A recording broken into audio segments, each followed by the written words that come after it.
All right મિત્રો, finally સ્વાગત છે તમારા બધાનો આપણા એક નવા જોરદાર વ્લોગ્સમાં. જય દ્વારિકાધીશ. અને મસ્ત મજાની વ્લોગની શરૂઆત થઈ ગઈ ઘરેથી. પણ આપણે હે ને નાહી ધોઈને જો કમ્પ્લીટ થઈ ગયા અહીં. હવે આપણે હે ને જવાનું છે ક્યાં ખબર? નોકરી કરવા. જે આપણે રજા ઉપર આવ્યા હતા તમને ખબર હશે, વ્લોગ આપણા જોતા જઈશો તમે રેગ્યુલર, હું એવી આશા રાખું હોઉં. અને આપણે આવ્યા હતા રજા ઉપર, તો હવે આપણે નીકળી જવાનું છે. પણ અત્યાર લગી આપણે હતા ક્યાં? કચ્છમાં. અને અત્યારે આપણે ક્યાં જવાના ખબર? બનાસકાંઠા, જ્યાં આપણી જૂની જગ્યા હતી, જૂના પ્લાન્ટે. એટલે ત્યાં જ જવાનું છે. એ પહેલાં આપણે જવાનું છે રાજકોટ ભાઈ પાસે. કેમ ખબર? જો અહીંયા આપણો આ સામાન છે બધું, બરાબર. આમાંથી ખાલી આ એક થેલો છે ને એ મારો છે.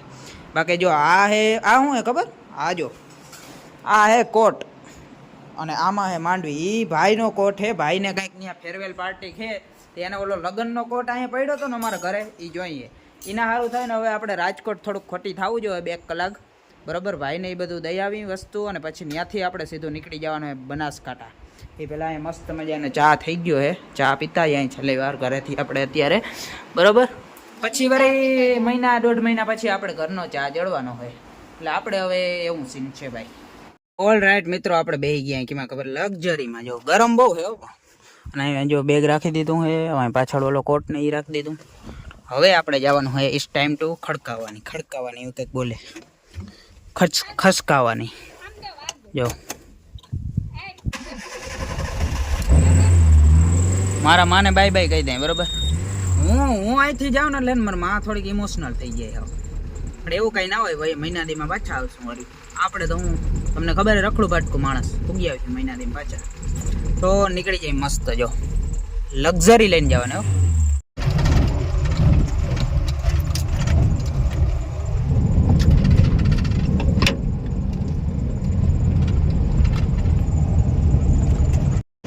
ઓલ રાઈટ મિત્રો, આપણે હે ને બસમાં બેસી ગયા હતા, અને બસ થોડીક વાર હે ને હોટલે ઊભી રહી છે, તો આપણે પાણી પી લઈએ અને પછી નીકળી જઈએ. મિત્રો ફાઇનલી આપણે હે ને રંગીલા રાજકોટમાં એન્ટર થઈ ગયા. અહીં જો રંગીલો રાજકોટ.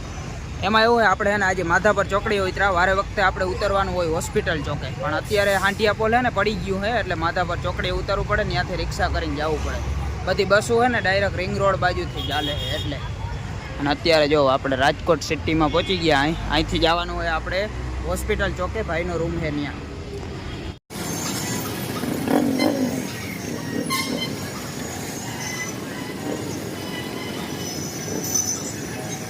રાઈટ મિત્રો, અત્યારે આપણે હે ને જામ ટાવર આવી ગયા અહીં, બરાબર. જામ ટાવર હે ને હોસ્પિટલ ચોકથી ખાલી 300 મીટર જેવો થાય છે, બરાબર. અને પછી જો આ સામાન રહ્યું ને ભાઈનું, આ સામાન આપણે આપી દેવાનું હોય. અત્યારે 7:30 જેવું વાગ્યું છે. આપણી બસ છે 11 વાગ્યાની, ડાયરેક્ટ સામખિયાળીની છે રાજકોટથી, બરાબર. એટલે આપણે 11 વાગે અહીંથી નીકળી જવાને. ત્યાં લગી ભાઈના રૂમે રહેવું. હજી જમવાનું બાકી છે, જમી બમી લઈ પછી 11 વાગે આપણે અહીંથી નીકળવાનું હોય, બરાબર.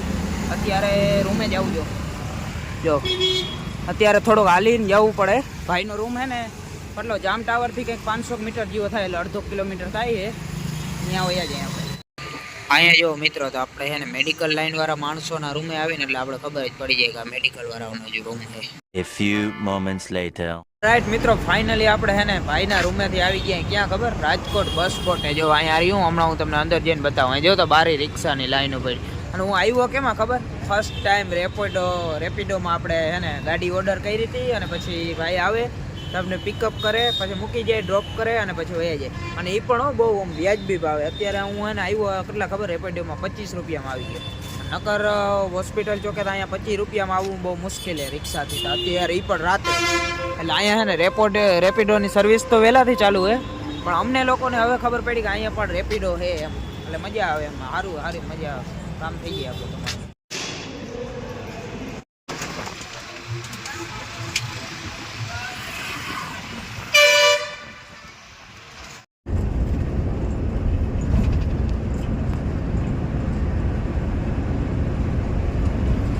મિત્રો ફાઇનલી આપણે હે ને ક્યાં ખબર? સામખિયાળી પૂગી ગયા અહીંયા. અને સામખિયાળી આપણે 1-8 કલાક બેસવાનું છે. પછી આપણે હે ને ગાડી આવે છે, બરાબર, એમાં જવાનું છે. જોવાય ગાડી આવશે તો ભલે ટાઈમનું સેટિંગ થાય, તો અમારે બેને ટાઈમનું સરખું સેટિંગ થાય ને તો ગાડીમાં જવાનું. નકર આપણે બસ પકડવાની થાય. અને આમે બસે છે ને 1 કલાક પછી જ છે. એટલે જો 1 કલાક આપણે અહીંયા રોડ કાંઠે જો એક દુકાન ખુલી છે, ચા પાણી પીધા અહીંયા. બરોબર. અને જરાક વાર અહીંયા બેઠા ફોન બોન વાપરી તાતા આપણે કામ થઈ ગયા. કેમ કે અત્યારે હજી રાતના કેટલા વાગ્યા ખબર? 3:30 વાગ્યા. જે કાંઈ જડવાનું છે ને બધું એ બધું જડવાનું છે બધું 4 વાગ્યા પછી, 4 સાડા 4. એટલે ત્યાં લગી આપણે વેઇટ કરવાની. ક્યાં? તો કે આ દુકાને બેસીને જો.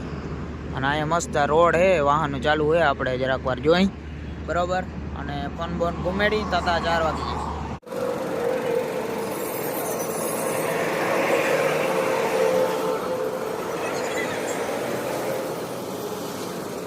છે ને. ટાઈમ જાતો હે નહીં ના. બીજો ચા પીવો અત્યારે.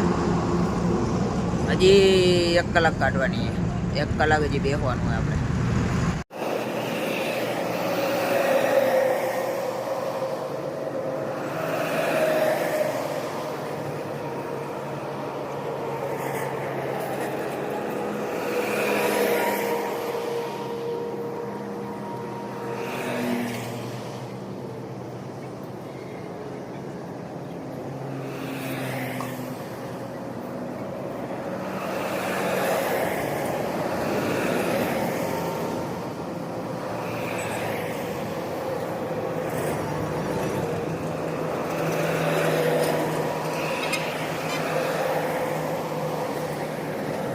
ફાઇનલી મિત્રો 2-2.5 કલાક વેઇટ કર્યા પછી આપણે છે ને ટાઈમ આવી ગયો છે જવાનો બરોબર.